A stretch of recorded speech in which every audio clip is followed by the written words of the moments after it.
২৪-২৫ শিক্ষাবর্ষের honours ভর্তি পরীক্ষার ফলাফল এবং প্রথম মেধা তালিকার ফলাফল আজ প্রকাশ হয়েছে। প্রথম মেধা তালিকাতে তোমরা যারা চান্স পেয়েছো, এখন তোমাদের করণীয় কি রয়েছে এই নিয়ে জাতীয় বিশ্ববিদ্যালয় নোটিশ দিয়েছে। এই ভিডিওতে সেই নোটিশের বিস্তারিত বিষয় নিয়ে আলোচনা করব। চলো শুরু করা যাক। এখানে দেখতে পাচ্ছ আজকে ২৬ মে নোটিশটা দিয়েছে, আমি এখান থেকে ডাউনলোড করে নিচ্ছি। এই নোটিশের প্রথমেই বলা হচ্ছে ২০২৪-২৫ শিক্ষাবর্ষে প্রথম বর্ষ স্নাতক সম্মান ভর্তির কার্যক্রমে প্রথম মেধা তালিকা প্রকাশ ও কলেজ কর্তৃক চূড়ান্ত ভর্তি নিশ্চয়ন সম্পর্কিত জরুরি বিজ্ঞপ্তি। আজকে ২৬ জুন রেজাল্ট দিয়েছে। যারা সাবজেক্ট পেয়েছো, যে সাবজেক্টে সুযোগ হয়েছে, তুমি ওই সাবজেক্টে এখন ভর্তি হতে চাও, তাহলে তোমার কি করতে হবে? তাহলে তোমার বেশ কিছু কাজ আছে ভর্তি হওয়ার জন্য, যেগুলো করতে হয়। তোমাকে অনলাইনে কিছু কাজ করতে হবে, কিছু কাজ অফলাইনে করতে হবে। যেমন অনলাইনে তোমার একটা ভর্তির ফর্ম ফিল আপ করতে হবে। এখানে দেখো যে টাইমলাইনটা দেওয়া আছে, 4টা কাজ রয়েছে, যার মধ্যে 2টা কাজ হচ্ছে শিক্ষার্থীদের জন্য আর 2টা কাজ হচ্ছে কলেজের জন্য, মানে তুমি যে কলেজে চান্স পেয়েছো ওই কলেজের জন্য। তো তোমাদের যে 2টা কাজ, সেই 2টা কাজ সম্পর্কে এক্সপ্লেইন করি। প্রথম কাজ হচ্ছে প্রথম মেধা তালিকায় স্থানপ্রাপ্ত শিক্ষার্থীকে অনলাইনে ভর্তির ফর্ম পূরণ ও প্রিন্ট বা পিডিএফ কপি সংগ্রহের তারিখ। তো ভর্তির ফর্ম তোমাকে কিভাবে ফিল আপ করতে হবে? এই ওয়েবসাইটে গিয়ে অ্যাপ্লিকেন্টস লগ ইন অপশনে অনার্স লগ ইনে ক্লিক করে সঠিক অ্যাপ্লিকেন্টস আইডি পিন নাম্বার দিয়ে চূড়ান্ত ভর্তির ফর্মটি পূরণ করতে হবে, অর্থাৎ এই ওয়েবসাইটের মাধ্যমে। কিভাবে ফিল আপ করতে হয় আমি এইটা নিয়ে ভিডিও দিব, সো এইটা নিয়ে কারো কোনো টেনশন করার কোনো দরকার নেই।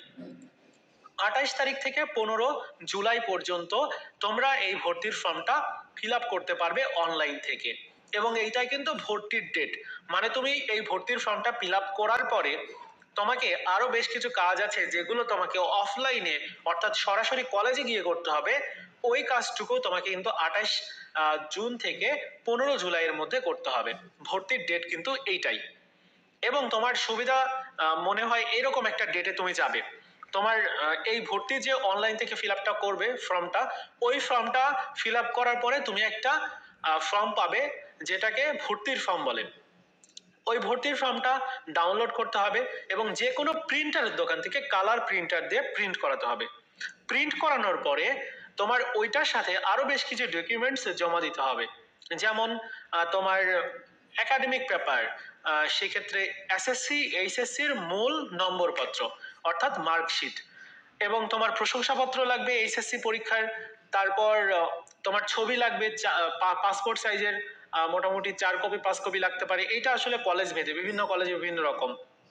তো কলেজের একটা নোটিশ দিবে, বা কলেজে সরাসরি তুমি গিয়ে এই ডেটের মধ্যে যে কোনো একটা দিনে তুমি গিয়ে জেনে আসতে পারো যে তোমার ভর্তি হওয়ার জন্য কি কি লাগছে।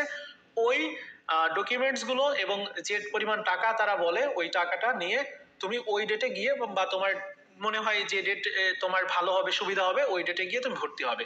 তো ভর্তির ডেট হচ্ছে ২৮ জুন থেকে ১৫ জুলাই। ওকে।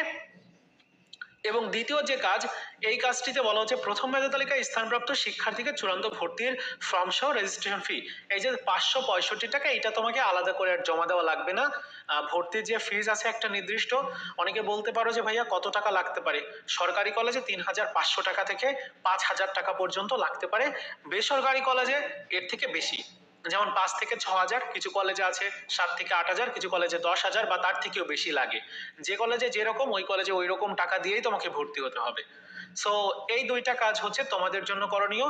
ভর্তির ডেট আমি আবারও বলে দিচ্ছি, ২৮ জুন থেকে ভর্তি শুরু, আর আগামী ১৫ জুলাই পর্যন্ত তোমরা ভর্তি হতে পারবে।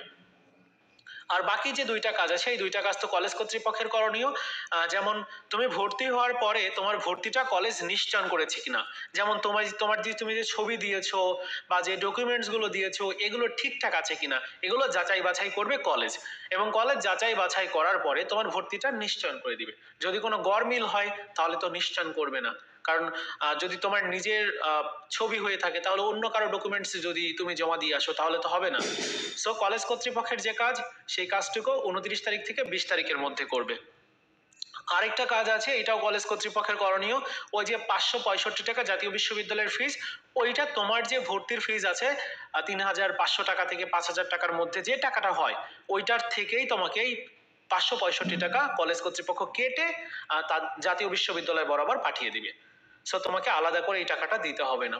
তো এই হচ্ছে মোটামুটি এই টাইম লাইনের 4টা কাজ, যে 2টা কাজ হচ্ছে তোমাদের আর 2টা কাজ হচ্ছে কলেজের। সো এই নোটিশটাই মূলত প্রকাশ করেছিল। তাহলে তোমাদের যেটা করণীয় এখন সেটা হচ্ছে, তুমি চান্স পেয়েছো, আগামী 28 জুন থেকে ভর্তির ফর্ম পূরণ করা শুরু, এবং ভর্তির ফর্ম যখনই পূরণ করা শুরু হবে আমি তোমাদেরকে ভিডিও দিব এবং দেখিয়ে দিব যে কিভাবে ফিল আপ করতে হয়। তো তুমি সেইভাবে তোমার যে ইনফরমেশন গুলো রয়েছে সেগুলো দিয়ে তোমার এই ভর্তির ফর্মটা ফিল আপ করে নিবে। ফিল আপ করার পরে তারপর কলেজে চূড়ান্তভাবে ভর্তি হয়ে যাবে, যে ডকুমেন্টস গুলো লাগে বা যে টাকা লাগবে ওই টাকাটা দিয়ে। অনেকেই প্রশ্ন করতে পারো, ভাইয়া আমি তো যে সাবজেক্টে সুযোগ হয়েছে ওই সাবজেক্টে এখন পড়তে চাইছি না বা পছন্দ হচ্ছে না আমার সাবজেক্ট, তাহলে করণীয় কি? দেখো, এক্ষেত্রে তুমি চাইলে কিন্তু সাবজেক্ট পরিবর্তনের অ্যাপ্লাইটা করতে পারো, কিন্তু সাবজেক্ট পরিবর্তনের অ্যাপ্লাইটা করতে হলে তোমাকে ভর্তি হতে হবে যে সাবজেক্টে চান্স পেয়েছো ওই সাবজেক্টে। অনেক সময় সাবজেক্ট পরিবর্তন হয়ে যায়, মানে পরিবর্তনের অ্যাপ্লাই করলে পরিবর্তন হয়ে যায়, আবার অনেক সময় পরিবর্তন হয় না। পরিবর্তন যদি না হয় তাহলে কিন্তু আগে যে সাবজেক্টে তুমি সুযোগ পেয়েছিলে, মানে প্রথম মেধা তালিকাতে যেটায় চান্স পাচ্ছ যে সাবজেক্টে, ওই সাবজেক্টেই তোমার পড়তে হবে। আর যদি তুমি তোমার সাবজেক্ট পরিবর্তন হয় তাহলে পরিবর্তিত হয়ে নতুন যে সাবজেক্ট দেওয়া হবে ওই সাবজেক্টে তোমাকে পড়তে হবে। এবং এই পরিবর্তনের যে অ্যাপ্লাই এটা করলে দেখা গেল যে তুমি তোমার চয়েস লিস্টের 3rd চয়েসের যে সাবজেক্ট ওইটাতে পেয়েছো চান্স। এখন তোমার মাইগ্রেশন বা এই যে বিষয় পরিবর্তনের অ্যাপ্লাই করলে উপরের দিকের সাবজেক্ট গুলোতে সুযোগ হওয়ার সম্ভাবনা থাকে। যাই হোক বন্ধুরা, অনেক বড় হয়ে যাচ্ছে ভিডিওটা। এই ছিল আজকের মতো ভিডিও। নোটিশটা দেখানোর মূল উদ্দেশ্যটা এটাই ছিল।